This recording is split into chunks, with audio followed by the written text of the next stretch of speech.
ये एक काल्पनिक कहानी है और दिल को गहराइयों तक छू जाने वाली। एक बार स्वर्ग में विचरण करते हुए कृष्ण और राधा एक दूसरे के सामने आ गए। विचलित से कृष्ण, प्रसन्नचित्त से राधा। कृष्ण सकपकाए, राधा मुस्कुराए। इससे पहले कि कृष्ण कुछ कह पाते, राधा बोल उठी, कैसे हो द्वारिकाधीश। जो राधा उन्हें कान्हा कान्हा कहकर बुलाती थी, उसके मुख से द्वारिकाधीश का संबोधन कृष्ण को भीतर तक घायल कर गया।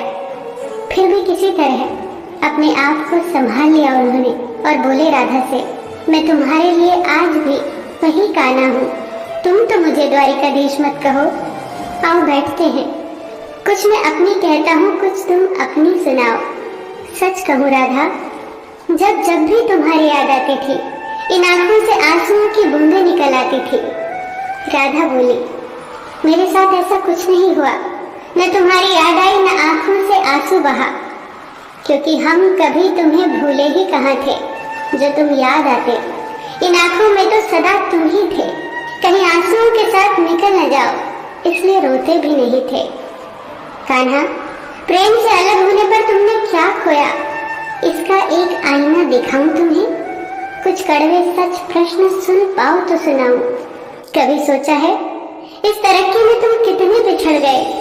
यमुना के मीठे पानी से जिंदगी की शुरुआत की और समुद्र के खारे पानी तक पहुंच गए। एक उंगली पर चलने वाले सुदर्शन चक्र पर भरोसा कर लिया और 10 उंगलियों पर चलने वाली बांसुरी को भूल गए। कान्हा, जब तुम प्रेम से जुड़े थे तो जो उंगली गोवर्धन पर्वत उठाकर लोगों को विनाश से बचाती थी, प्रेम से अलग होने पर वही उंगली क्या क्या रंग दिखाने लगी। सुदर्शन चक्र उठाकर विनाश के काम आने लगी। कान्हा और द्वारिकाधीश में क्या अंतर होता है बताऊं? कान्हा होते तो तुम सुदामा के घर जाते, सुदामा तुम्हारे घर नहीं आता। युद्ध में और प्रेम में यही तो फर्क होता है। युद्ध में आप मिटाकर जीतते हैं और प्रेम में आप मिटकर जीतते हैं। कान्हा, प्रेम में डूबा हुआ इंसान दुखी तो रह सकता है, पर किसी को दुखी नहीं कर सकता।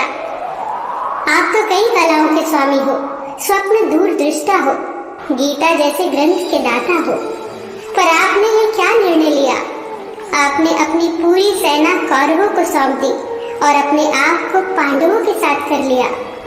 सेना तो आपकी प्रजा थी, राजा तो पालक होता है, उसका रक्षक होता है। आप जैसे महाज्ञानी उस रथ को चला रहे थे जिस पर बैठा अर्जुन आपकी प्रजा को ही मार रहा था। अपनी प्रजा को मरते देख आप में करुणा नहीं जगी, क्योंकि आप प्रेम से शून्य हो चुके थे। आज भी धरती पर जाकर देखो, आपकी द्वारिकाधीश वाली छवि को ढूंढते रह जाओगे। हर जगह, हर मंदिर में मेरे ही साथ खड़े नजर आओगे। मैं जानती हूँ कान्हा, लोग गीता के ज्ञान की बात करते हैं, उसके महत्व की बात करते हैं, पर धरती के लोग युद्ध वाले द्वारिकाधीश पर नहीं, प्रेम वाले कान्हा पर भरोसा करते हैं। गीता में मेरा दूर दूर तक नाम नहीं है, पर आज भी लोग उसके समापन पर राधे राधे कहते हैं। ये कहानी काल्पनिक जरूर है, पर इसके भीतर छिपी सीख बहुत महत्वपूर्ण है। श्री कृष्ण के पास कभी किसी प्रश्न का उत्तर ना हो, ऐसा तो हो ही नहीं सकता, परंतु राधा द्वारा लगाए गए प्रश्न चिन्हों पर कान्हा मौन रहे। यही तो है प्रेम में समर्पण का भाव। पराक्रम में हमें हर किसी को हराना होता है, तब भी हम जीत कर भी हार जाते हैं, परंतु प्रेम में एक ही कईयों का दिल जीत लेता है।